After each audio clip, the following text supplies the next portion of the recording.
مومن کی نظر اور ہوتی ہے اور منافق کی نظر اور ہوتی ہے۔ سبحان اللہ۔ اللہ تبارک تعالی ہمیں اور آپ کو ایمان کی نظر سے روئے زیبائے مصطفیٰ کو دیکھنے کی توفیق عطا فرمائے۔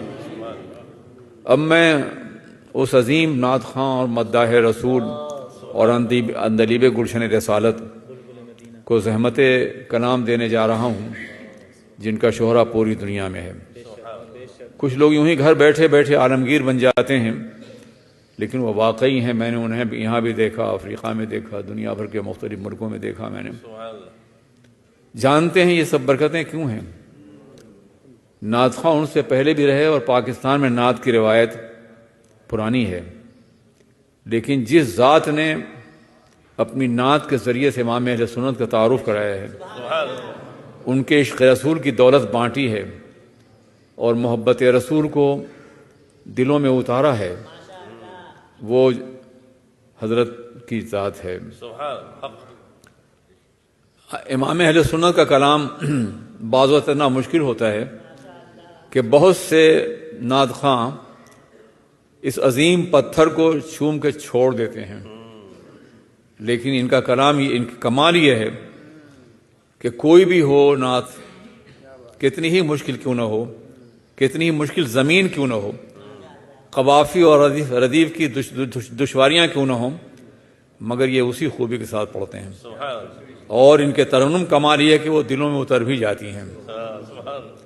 اس اعتبار سے یہ سفیر عشق رسول بھی ہیں اور خسرو اعلیٰ حضرت بھی ہیں۔ مجھے امید ہے کہ انشاءاللہ آج بھی فیض یاب ہوں گے اور ہمیشہ ہوتے رہیں گے۔ حضرات گرامی، نعت رسول کی روایت بڑی عظیم ہے، یہ اب کی روایت نہیں ہے، امام اہل سنت کا بخشا ہوا مزاج نہیں ہے، انہوں نے تتبع کیا ہے، پیروی کی ہے۔ بیشتر صحابہ کرام نعت رسول کہنے والے تھے، ازواج مطہرات نعت رسول کہنے والی تھیں، حضور کے خاندان کے عظیم لوگ جناب چچا عباس اور دوسرے سب نعت رسول کہنے والے تھے۔ جتنے محدثین ہیں اکثر محدثین نعت رسول کہنے والے تھے، جتنے فقہا ہیں اکثر فقہا نعت رسول کہنے، امام شافعی ہوں، امام اعظم ہوں، یہ سبھی لوگ نعت رسول انہوں نے اپنی زندگی میں کہی ہے۔ جتنے بھی صوفیاں ہیں ان کا تو سرنامہ حیات بھی تھا نعت رسول، وہ ہمیشہ کرتے رہے ہیں، اور پیغمبر کی مقدس بارگاہ تک پہنچنے کے لیے عشق کی وہ شمع جو دلوں میں جلائی جاتی ہے، وہ نعت رسول سے اس کو باضابطہ آتشی کرتے رہے ہیں۔ یہ روایت رہی ہے، صرف ایک صدی گزری ہے عربوں میں، وہابیت کے غلبے کے بعد ان کا دل مر گیا۔ کسی بھی وہابی کو آپ نعت رسول پڑھتے ہوئے نہیں دیکھیں گے، خاص طور پر عرب میں۔ یہاں تو پڑھ لیتے ہیں سنیوں کو دیکھ کر کے، انہوں نے اتنا دھماکہ پیدا کیا ہے کہ وہی پڑھنے لگے ہیں، ورنہ حقیقت یہ ہے کہ میں نے آج کے عربی ادب میں عربی ادب کا ایک طالب علم ہوں، نعت رسول موجودہ وہابیوں سے نہیں سنی۔ صحابہ کرام نے پڑھی، لیکن یہ نہیں پڑھتی، اس لیے کہ ان کا جذبہ عشق رسول مر گیا ہے، اور نعت رسول بغیر عشق رسول کے ممکن نہیں ہے۔ اس لیے آپ انتہائی توجہ سنیں، امید ہے کہ انشاءاللہ آپ ایمان و عمل اور اعتقاد کی دولت سے مالا مال ہوں گے۔ امام اہل سنت کا مزاج یہ تھا کہ وہ حدیث کی شرح لکھ رہے ہوں عشق رسول میں ڈوب کر کے، فقہ کی وضاحت کر رہے ہوں عشق رسول میں ڈوب کر کے، قلم ہر مقام پہ نعت رسول لکھ رہے ہوں، تغزل کے اعلیٰ مقام پر ہوں تو عشق رسول میں ڈوب کر کے۔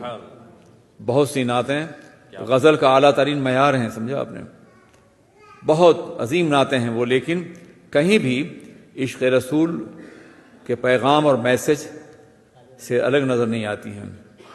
اور عالم یہ ہے کہ انہوں نے اپنے کلام کے ذریعے سے نعت لکھنے والوں کو ادب کا ایک شعور دیا ہے، انداز دیا ہے۔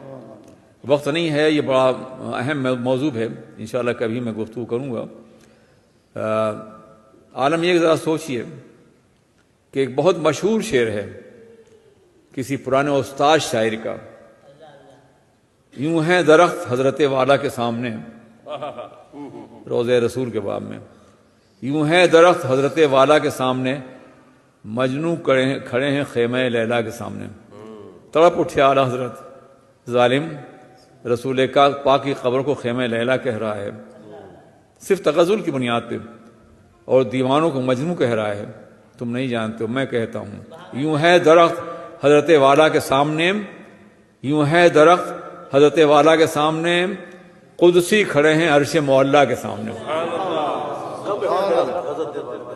جی